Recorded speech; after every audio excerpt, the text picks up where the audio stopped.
8월 2일 월요일 매일 성경 아침 묵상입니다.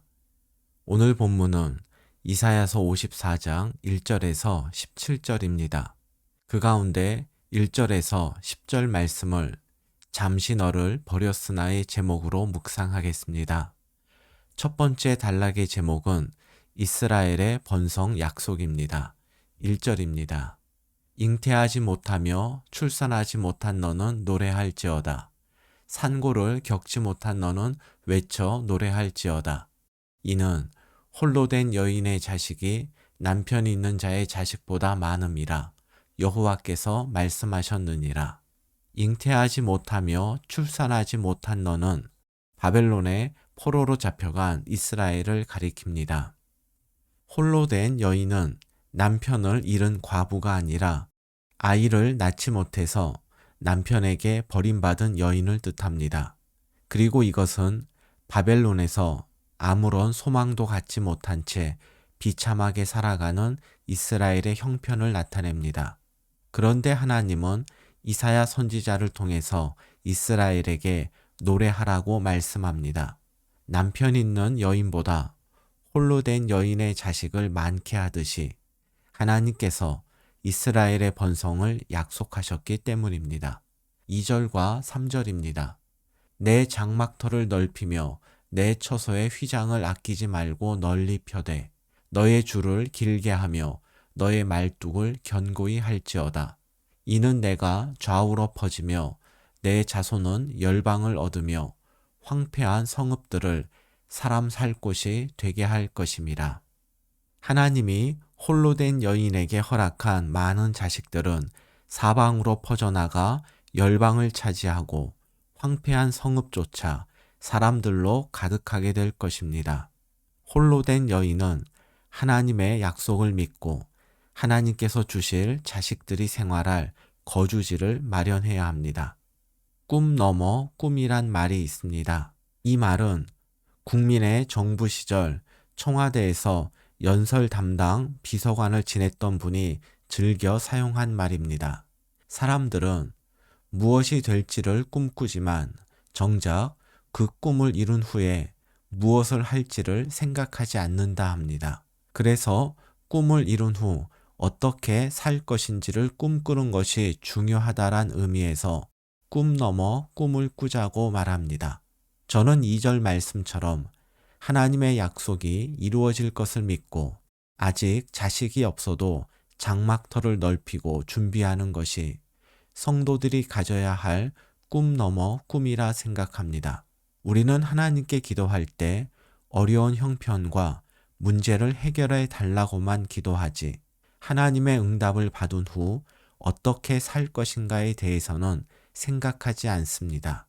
자식이 없었던 한나는 시간이 날 때마다 자식을 달라고 하나님께 기도했습니다. 그러나 한나는 자식을 달라고만 기도하지 않았습니다. 사무엘상 1장 10절에서 11절입니다.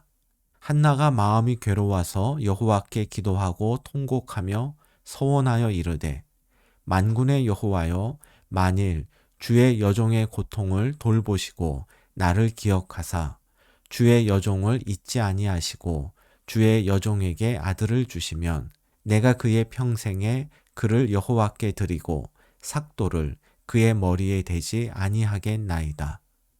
한나는 하나님께 아들을 달라고만 기도하지 않고 하나님의 응답을 믿고 아직 생기지도 않은 아들을 하나님께 바치겠다고 서원을 합니다. 여기서 조심해야 할 것은 내가 원하는 것을 얻기 위해서 하나님과 거래를 하느냐 아니면 하나님의 응답 이후에 어떻게 살 것인지를 아뢰느냐의 미묘한 차이를 구별하는 것입니다. 이것은 기도하는 본인이 가장 잘 알 수 있습니다. 사무엘상 1장과 2장에 나오는 한나의 모습을 볼 때 한나의 기도는 거래가 아니라 하나님의 응답을 확신한 꿈 넘어 꿈의 고백이라 할 수 있습니다. 하나님께서 이스라엘의 번성을 약속하셨을 때 이스라엘이 해야 할 일은 약속의 실현을 믿고 장막터를 넓히는 것이었습니다. 이처럼 우리들도 하나님께 기도하되 기도 응답을 믿고 응답 이후 우리가 해야 할 일, 꿈 너머의 꿈을 준비하고 이를 위해서도 기도해야 할 것입니다. 두 번째 단락의 제목은 이스라엘의 지위 회복 약속입니다. 하나님은 이스라엘에게 두려워하지 말라고 말씀하십니다. 왜냐하면 그들이 더 이상 수치를 당하지 않을 것이기 때문입니다. 이스라엘이 수치와 부끄러움을 당하지 않게 되는 이유가 5절에 나옵니다. 이는 너를 지으신 이가 내 남편이시라. 그의 이름은 만군의 여호와이시며 내 구속자는 이스라엘의 거룩한 이시라. 그는 온 땅의 하나님이라 일컬음을 받으실 것이라. 이스라엘이 더 이상 수치와 부끄러움을 당하지 않게 되는 것은 하나님께서 이스라엘의 남편이시기 때문입니다. 하나님과 이스라엘의 관계를 남편과 아내로 표현하는 것은 하나님과 이스라엘 사이의 배타적 사랑을 강조하는 것입니다. 그래서 이스라엘이 하나님 아닌 우상을 섬기는 것을 하나님께서는 아내가 남편을 저버리고 음행하는 것으로 보셨습니다. 그동안 이스라엘은 남편 되는 하나님을 떠나 이방신을 섬기다가 수치와 부끄러운 시간을 보냈습니다. 하지만 하나님은 음행을 저지른 이스라엘을 다시 아내로 받아주시고 그의 든든한 남편이 되어주십니다. 그 결과 이스라엘은 남편에게 버림받은 수치와 부끄러움에서 벗어나게 됩니다. 6절과 7절을 새번역 성경으로 보겠습니다. 버림을 받아서 마음이 아픈 너를 주님께서 부르신다. 젊은 나이에 아내가 되었다가 버림받은 너를 주님께서 부르신다. 너의 하나님께서 말씀하신다. 내가 잠시 너를 버렸으나 큰 긍휼로 너를 다시 불러드리겠다. 이스라엘이 바벨론에서 포로 생활을 하는 것은 그들이 우상을 사랑한 결과로 하나님의 버림을 받았기 때문입니다. 이것은 하나님의 책임이 아니라 이스라엘의 선택과 행동에 따른 자연스러운 결과입니다. 그런데 하나님께서 이스라엘을 다시 아내로 불러주십니다. 내가 잠시 너를 버렸으나 큰 긍휼로 너를 다시 불러드리겠다. 7절 말씀은 이스라엘이 하나님께 돌아와 회개하고 걷어달라고 부탁하지 않았어도 하나님께서 먼저 큰 사랑으로 이스라엘을 용납하고 아내로 받아주시겠다란 약속입니다. 8절을 새번역 성경으로 보겠습니다. 분노가 북받쳐서 나의 얼굴을 너에게서 잠시 가렸으나 나의 영원한 사랑으로 너에게 긍휼을 베풀겠다. 너의 속량자인 나 주의 말이다. 이스라엘의 음행에 하나님께서 분노하신 것은 그만큼 이스라엘을 사랑하셨기 때문입니다. 그러나 하나님의 분노는 오래가지 않습니다. 이스라엘의 고통을 보시며 하나님이 이스라엘보다 더 아파하셨기에 하나님은 분노를 거두시고 다시 사랑을 베푸십니다. 9절과 10절입니다. 이는 내게 노아의 홍수와 같도다. 내가 다시는 노아의 홍수로 땅 위에 범람하지 못하게 하리라 맹세한 것 같이 내가 네게 노하지 아니하며 너를 책망하지 아니하기로 맹세하였노니 산들이 떠나며 언덕들은 옮겨질지라도 나의 자비는 내게서 떠나지 아니하며 나의 화평의 언약은 흔들리지 아니하리라. 너를 긍휼히 여기시는 여호와께서 말씀하셨느니라.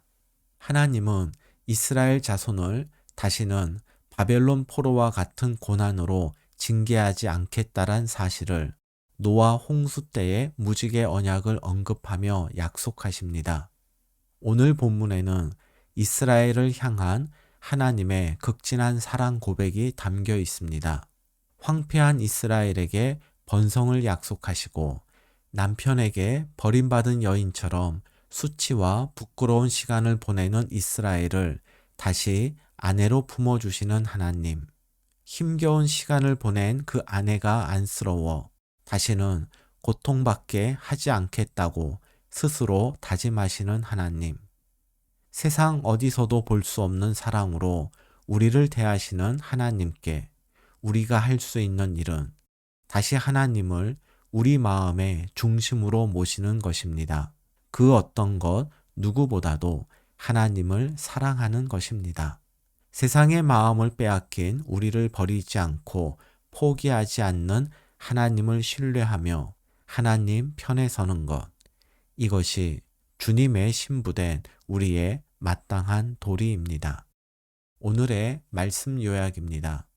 하나님의 기도 응답을 기대하며 기도하되 응답 이후 우리가 해야 할 일, 꿈 넘어 꿈을 준비하며 이를 위해서도 기도하십시다.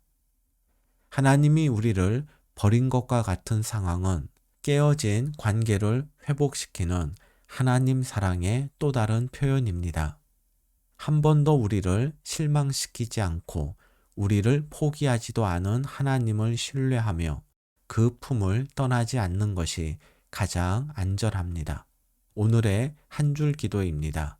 하나님보다 세상을 사랑했던 부끄러운 모습을 고백하오니 용서하여 주시고 한없는 사랑으로 용납하여 주소서.